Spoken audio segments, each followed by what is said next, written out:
বর্ণাঢ্য শোভাযাত্রার মাধ্যমে শুরু হলো বেতাই মধুসূদন উৎসব 2026। এবছর তাদের এই অনুষ্ঠান 17তম বর্ষে পদার্পণ করল।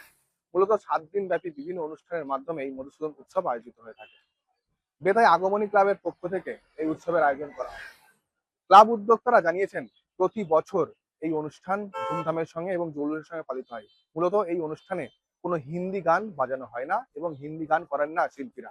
বাংলা গানের মাধ্যমেই মধুসূদনের স্মরণে এই সম্পূর্ণ অনুষ্ঠানটি সম্পন্ন হয়।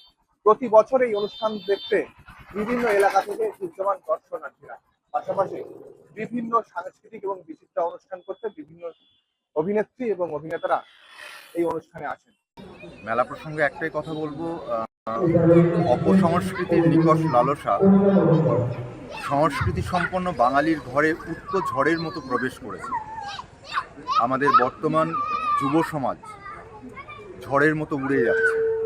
সেই মুহূর্তে দাঁড়িয়ে এই যে আগমনী ক্লাব এত সুন্দর একটা মেলা আজ 17 বছর চালিয়ে নিয়ে আসছে, এটুকুই আশা করব এই মেলা 17 থেকে 50 থেকে 100 বছর তারও উপরে এই মেলাটা চলবে।